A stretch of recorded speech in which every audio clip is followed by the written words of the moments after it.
change. I will never apologize for changing an approach or strategy when the facts change.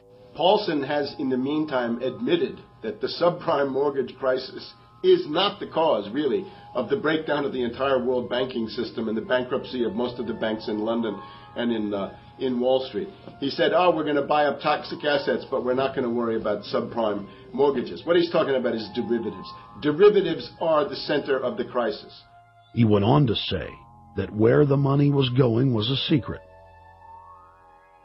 I believe that banking institutions are more dangerous to our liberties than standing armies.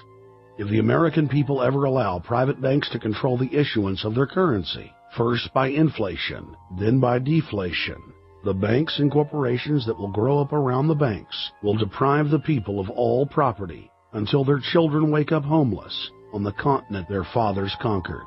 The issuing power should be taken from the banks and restored to the people, to whom it properly belongs. Thomas Jefferson, 3rd President of the United States. Secretary Paulson came in with the Vice President and Fed Chairman Bernanke and made all these assurances that there was absolutely a critical, immediate need to get rid of the corrosive derivative products, all the different names for this, ubiquitous, sub-S, retraded credit default swap, blah, blah, blah, blah.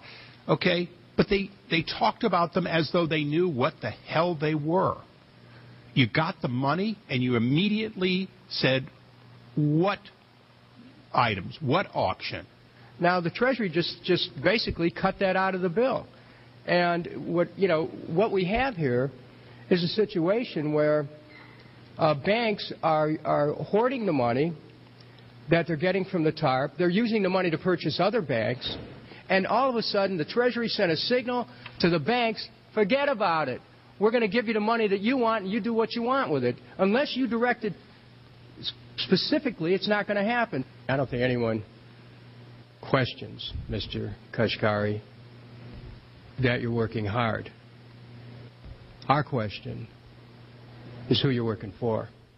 Throughout its passage, President Bush and Senator Obama worked in tandem to get Congress to pass the bill, without even having time to read it, despite the fact that in major polls, 98% of the American people were against the bill. The leadership in both parties were for it. And I really want to commend Barack Obama, because as we were involved in the this and that and different provisions of the bill to persuade people, he really gave them confidence that this was the right decision for the American people, even though it wasn't, in our view, a great bill for them to vote on. I want to take a particular moment to also thank an individual who's not here, and that is Barack Obama, who made numerous calls not only to all of us, but to members of our caucus, and helped us gather the votes on the Democratic side to pass this legislation. Bankheads then bragged to the press that they were hoarding the bailout money and using it to buy up smaller, healthy banks and insurance companies. Their plan was working like a charm. Next, the central bankers loaned the federal government back $787 billion of our own money at interest for President Obama's so-called stimulus package.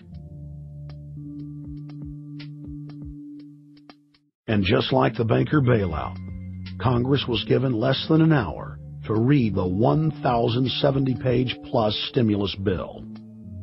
Barack Obama, who had pledged on the campaign trail to wait 5 days before a bill could be voted on so that the Congress and the people could have a chance to read it, said that the stimulus was too important and it had to be passed before anybody could see it or read it, or the crisis would turn into a catastrophe. Doing little or nothing at all will result in even greater deficits, even greater job loss, even greater loss of income, and even greater loss of confidence. Those are deficits that could turn a crisis into a catastrophe, and I refuse to let that happen. After its Friday passage, in gangster fashion, President Barack Obama took a 4-day vacation and said that there was no rush to sign it.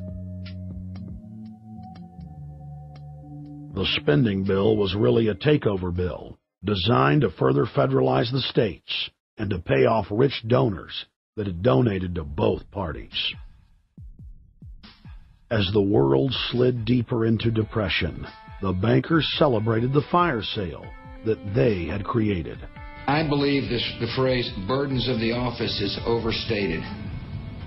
Yeah, it's kind of like, why me? Oh, the burdens. Why did the financial collapse have to happen on my watch? It's just pathetic, isn't it? Self-pity.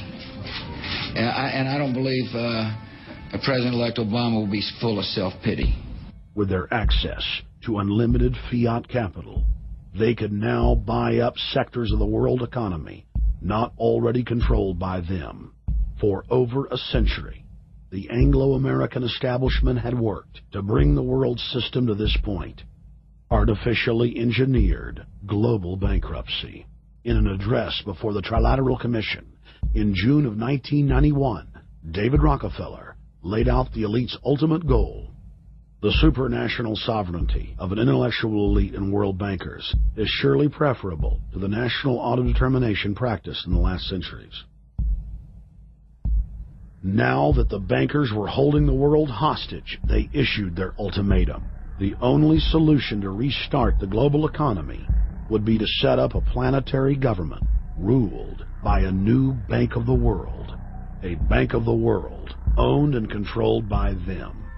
Suddenly, hundreds of prominent publications announced the solution, the people's only salvation.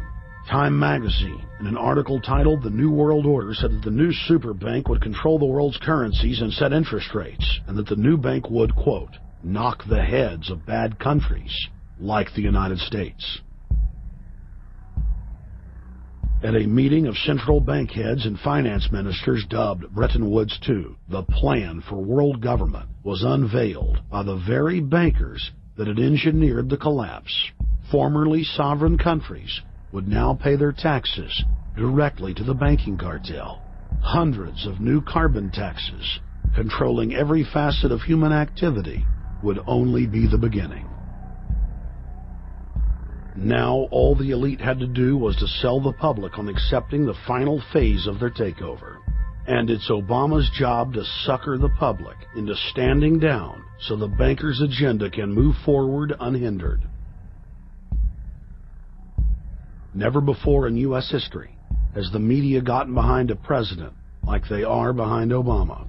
The press has pulled out all the stops, bestowing a crown of infallibility upon Obama as the savior of the people. The elite are betting everything they've got on Obama's charisma and hoping that he can sell the world on their program of tyranny. Yes, there have been differences between America and Europe. No doubt there will be differences in the future. But the burdens of global citizenship continue to bind us together. A change of leadership in Washington will not lift this burden. In this new century, Americans and Europeans alike will be required to do more, not less. Partnership and cooperation among nations is not a choice. It is the only way. We've got to give them a stake in creating the kind of world order that I think all of us would like to see. In truth, Obama is not simply continuing George W. Bush's policies. He is radically expanding them. I thank President Bush for his service to our nation. This film has documented the painful fact that Barack Obama's agenda is the complete opposite of what he has claimed it to be. Now we will reveal what Barack Obama and his controllers' true agenda is. Number 1. Bring the United States under the complete regulatory control of a private offshore superbank known as the Bank of the World. More than 100 new taxes are now being developed under the umbrella of curbing greenhouse gases.